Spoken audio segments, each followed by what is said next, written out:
Sometimes, history's greatest mysteries are not hidden within ancient wars. They are not buried beneath lost treasures, nor do they lie among the ruins of forgotten empires. Sometimes, they are hidden between two stories. In two distant corners of the world, separated by thousands of miles, across towering mountains, vast deserts, and civilizations divided by time and distance, two legendary heroes emerged. Both possessed extraordinary power. Both could change their form. Both could soar beyond the skies. Both belonged to worlds filled with gods and demons, and both continue to live on through their legends. At first glance, it all seems like nothing more than a coincidence. But as these two legends begin to unfold, a fascinating question emerges, one that becomes impossible to ignore. How could two completely different civilizations imagine heroes who were so remarkably alike? Was it merely a coincidence? Or was there once a forgotten connection between these stories, one that has long been buried beneath the dust of time? One story begins in ancient India, where a monkey warrior is revered for his devotion, his humility, and his extraordinary strength, Hanuman. The other begins thousands of miles away, in ancient China, where a warrior born from stone became legendary for his courage, his rebellion, and his impossible powers, Sun Wukong. One journey led toward devotion. The other began with rebellion. And this is where the mystery of two civilizations begins.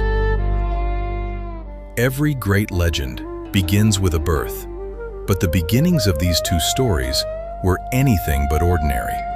In ancient India, Hanuman was born to King Kesari of the Vanaras and Mother Anjana. The legends tell us that from the very moment of his birth, he possessed a power the world had yet to comprehend. Meanwhile, within a remote mountain range of ancient China, life emerged from a divine stone. He was not a prince born into a royal palace. Yet from the very moment of his birth, nature itself seemed to foretell that this was no ordinary being. In time, he would come to be known as Sun Wukong. Two different lands, two different traditions, yet the earliest signs were remarkably alike.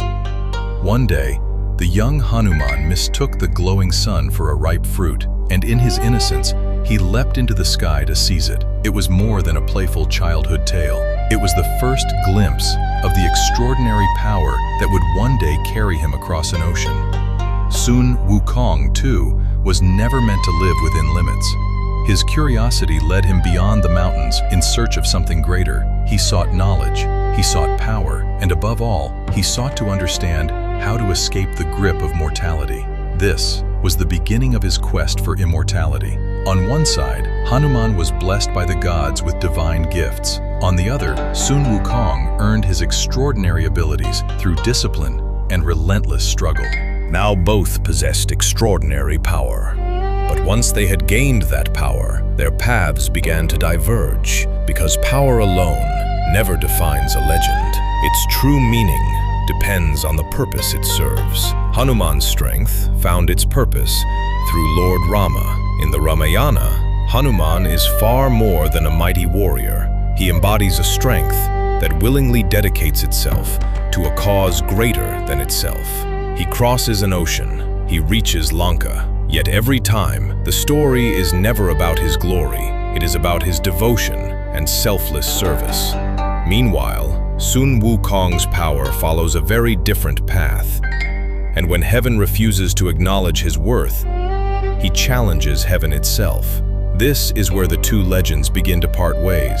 One transforms power into discipline and devotion. The other uses power to challenge the established order. And now, the mystery deepens.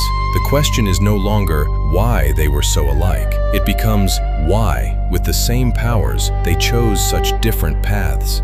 To search for an answer, we must look beyond the heroes themselves and turn our attention to the ancient paths that once connected India and China. History tells us that these civilizations exchanged far more than goods. Ideas traveled between them, religions traveled between them, and sometimes stories traveled as well. In the 7th century, a Chinese Buddhist monk set out on an extraordinary journey from China to India. His name was Xuanzang. He traveled across India in search of Buddhist scriptures and knowledge. He studied at great centers of learning, such as Nalanda, before returning to China with countless sacred texts. Centuries later, Xuanzang's remarkable journey would inspire one of the greatest classics of Chinese literature, Journey to the West. It is at this point that some scholars began to explore a fascinating possibility.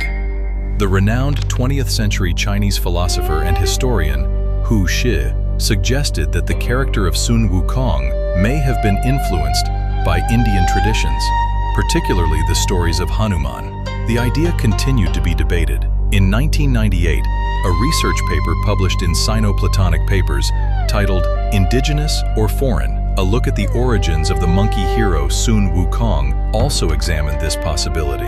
Its author, Hera S. Walker, explored whether such a connection could have existed, but history rarely offers simple answers. Many scholars argue that the origins of Sun Wukong can also be traced to Chinese folk traditions, Taoist beliefs, and earlier monkey figures, such as Wu Ji-Qi. In other words, one possibility is that these traditions were connected. Another is that they evolved independently. Even today, history offers no definitive answer. But perhaps the greatest mystery isn't where these stories came from. It's what people came to see in them. In his 2007 book, Hanuman's Tale, The Messages of a Divine Monkey, Professor Emeritus Philip Lutgendorf of the University of Iowa examines Hanuman's worship, his popularity, and his enduring cultural presence. From this perspective, people saw more than strength in the story of Hanuman. They saw a power guided by devotion, selfless service, and unwavering loyalty. That is why Hanuman's story became more than the tale of a warrior. It became a living symbol of faith and devotion. On the other hand, an EBSCO Research Starters study offers another fascinating interpretation of Journey to the West. According to that study, some Chinese scholars did not see the Monkey King's rebellion as merely a fictional conflict. Instead, they saw it as a symbol of ordinary people challenging the established order, represented by the Jade Emperor and his court. This is not the final word, and not every scholar agrees, but it helps us understand what people may have seen in Sun Wukong, a character who refused to accept imposed limits, who wished to define his own identity and his own place in the world. And it is here that both legends reveal their deepest meaning. Hanuman's strength found its meaning through devotion. Sun Wukong's strength through challenging limits. But the greatest surprise was yet to come, because the true meaning of a story is rarely found at its beginning. More often, it reveals itself at the end. In Hanuman's story, the journey never truly ends. In Indian tradition, Hanuman is counted among the Chiranjeevis, the immortal beings whose presence is believed to endure through the ages. That is why Hanuman is not merely a figure of the past. Even today, he is regarded as a living symbol of devotion, protection, and selfless service.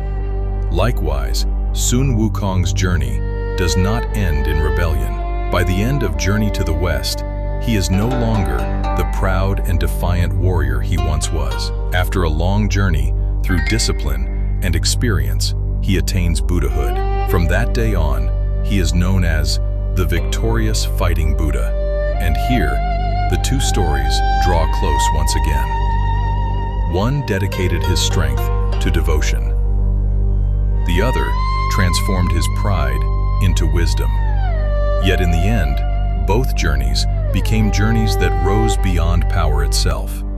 And perhaps that is the most beautiful part of this mystery.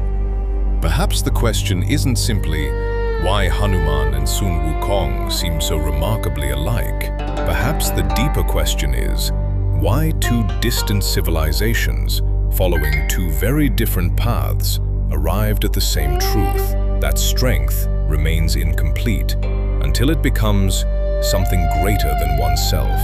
So, was there truly a forgotten connection between these two legends, or did human imagination, traveling from different directions, arrive at the very same truth? Perhaps history will never give us a final answer, but the question still remains. If Hanuman and Sun Wukong can appear so similar despite being born from entirely different worlds, then perhaps the mystery doesn't lie within these two heroes alone. Perhaps the mystery lies within our civilizations, within our imagination, and within the stories through which humanity tries to understand its limitations and its purpose. What do you think? Share your thoughts in the comments below. And don't forget to subscribe to Beyond Myths